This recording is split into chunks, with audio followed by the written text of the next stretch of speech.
Jadi memang sengaja ngedu antara ulama dengan habaib, antara NU sama NU. Dan saya orang NU. Soalnya mereka ketika ngedu itu pakai lambang NU. Jadi seakan-akan ini dari PBNU, padahal kami orang PBNU, kami ya Miftah dan kiai-kiai yang lain gak senang dengan gerakannya tukang fitnah itu. Paham ya, harap dicatat ini. Sampai ada beberapa ketua cabang yang gawe pengumuman ranting MBC gak oleh ngundang Habib. Ya Allah, teman-teman kon kangkang. Ini hadirin hafizakumullah. Jadi Habib itu ada. Dan kalau nggak ada berarti hadis Imam Mahdi ini nggak benar. Gitu nggih. Yang kedua, Habib itu bukan orang yang maksum. Ya, ini Habib berbuat salah tidak mustahil. Karena tidak maksum. Tapi Anda mencintai Rasulullah, mencintai guru, mencintai keluarga guru, gitu nggih. Sampean kan dianjurkan dalam ilmu ta'lim mencintai anaknya guru, gus-gus. Lagi dong nggih, demi hormat kepada guru. Tapi gus yang meler yo pirang-pirang. Gus yang melerno megelno nggih, gak titik nggih. Wis gak gelem ngaji lap mekhelap. Nutupi gobloke. Inggih. Tapi karena kecintaan kita kepada guru, juga kita cinta kepada anaknya guru, lek ana Gus sing meler, ilingno sing api, aja ngono Gus.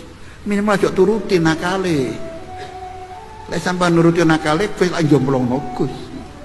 Juga demikian kalau ada Habib yang nakal, ilingno. Demi kecintaan sampean kepada Rasulullah sallallahu alaihi wasallam.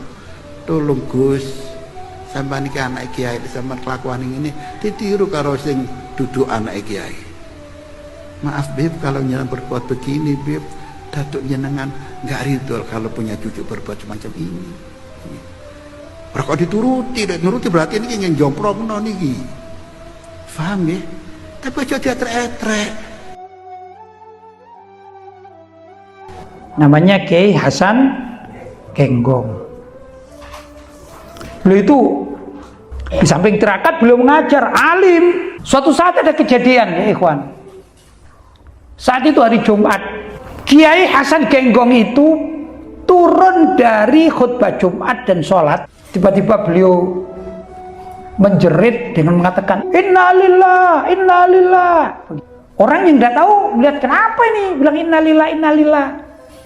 Ternyata ada serombongan gitu ya, orang naik sampan gitu ya, itu ke tengah laut, kemudian terbalik itu. Begitu terbalik itulah Kiai Hasan mengatakan innalillah begitu. Ya ikhwan, 3 hari berikutnya tatkala Kiai Hasan Genggong ini di rumahnya, beliau ditemani oleh seorang kiai namanya Kiai Mudhar. Maka tiba-tiba ada 2 orang tamu. 2 orang tamu ini menemui Kiai Hasan Genggong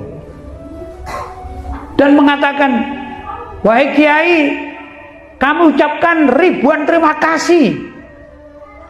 Maka Kiai Hasan mengatakan alhamdulillah. Kiai Mudhar bingung ini 3 orang ini ada apa sih, kok aneh gitu ya. Setelah Kiai Hasan Genggong masuk dan wajahnya berseri-seri masuk ke dalamnya, maka bertanyalah Kiai Mudhar ini kepada 2 tamu itu, wahai bapak-bapak, ada apa ini kejadiannya? Begini Kiai katanya, hari Jumat kemarin kami itu melaut, tiba-tiba mau tenggelam. Subhanallah, kami ditolong oleh orang tua. Tangan kami ditarik, dikembalikan ke kapal sehingga kami selamat. Setelah kami ini mendarat, akhirnya kami akan terima kasih, tapi tidak ketemu sama orang tua ini. Maka kami bertanya kepada masyarakat, kira-kira siapa orang tua yang wajahnya begini, badannya begini, sifatnya begini? Ya, maka masyarakat mengatakan, oh itu pasti Kiai Hasan Genggong. Di mana rumahnya? Oh sebelah sana.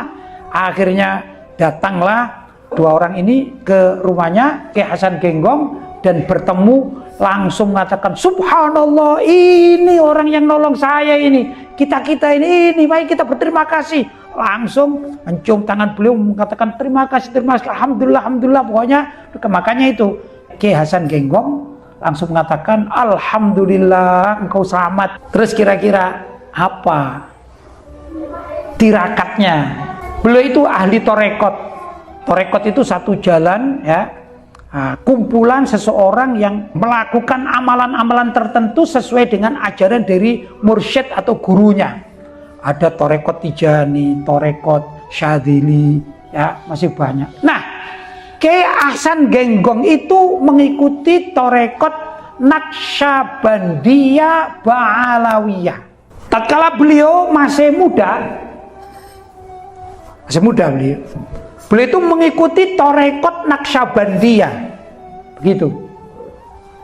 Berjalan, mengamalkan, aktif sesuai dengan aturan yang diterapkan oleh mursyid torekot Naqsyabandiyah. Tapi Kiai Hasan Genggong itu merangkap dengan torekot Ba'alawiyah, begitu. Naqsyabandiyah ada aturan sendiri. Tatkala beliau mulai menggeluti dunia torekot ya, sampai masa tertentu, begitu waktu sudah agak sepuh, beliau ketemu seorang habib dari Yaman yang mengajarkan beliau torekot Ba'alawi, begitu. Maka beliau menganut torekot Ba'alawi. Kalau dinisbatkan kepada toreko menjadi Ba'alawiyah. Ajarannya seperti juga ada perbedaan antara Naqsyabandi dengan Tijani, antara Tijani dengan Syadzili. Maka Ba'alawi pun punya perbedaan, tapi bukan perbedaan prinsip, tapi hanya metode. Begini ya. Itu siapa namanya? Kiai Hasan Genggong. Kalau hatinya bersih, diajak apa saja, bahas tentang para wali, senang. Kita tidak kenal namanya Kiai Hasan Genggong, tidak kenal. Tapi begitu ada orang yang tahu, apalagi ada saksinya fulan, oh ya memang di Probolinggo ada daerah namanya Genggong. Di sana ada seorang alim yang dipercaya masyarakat sebagai seorang wali, yaitu Non Ahsan atau siapa? Kiai Hasan Genggong. Karena kita cinta kepada para wali, kekasih Allah, kiai-kiai yang benar-benar hatinya bersih, maka tatkala diberi informasi semacam demikian, nerima dengan senang, betul? Bahkan yang semula tidak kenal, bahkan langsung jatuh cinta. Mudah-mudahan aku seperti Kiai Hasan Genggong. Karena kita cinta kepada para wali, kekasih Allah, kiai-kiai yang benar-benar hatinya bersih, maka tatkala diberi informasi semacam demikian, nerima dengan senang, betul? Bahkan yang semula tidak kenal, bahkan langsung jatuh cinta. Mudah-mudahan aku seperti Kiai Hasan Genggong. Habib Abdullah Haddad dengan luar biasanya kitabnya yang mendunia, syairnya yang ditempelkan di atas makam Nabi Muhammad SAW. Kalau hati kita bersih, tidak punya rasa benci, maka langsung diterima. Subhanallah, mana itu ada? Ada, videonya ada. Kalau di makam Nabi Muhammad itu ada. Subhanallah, ini yang tertera di dalam kitab Diwan Al-Imam Al-Haddad. Jatuh cinta kita karena mereka adalah orang-orang yang dekat kepada Allah. Tapi yang hatinya jahat, yang hatinya rusak, hatinya busuk, dengar riwayat tentang Syekh Bajal Haban, langsung mengatakan ini bohong, pembodohan umat. Mendengar Keramat dari Al-Habib Abdullah Haddad mengatakan ini bohong, hoax. Ini pembodohan terhadap umat. Mendengar cerita tentang Kiai Hasan Genggong, wah ini pasti bohong-bohong semua, bikin-bikinan. Semua tujuannya cari duit.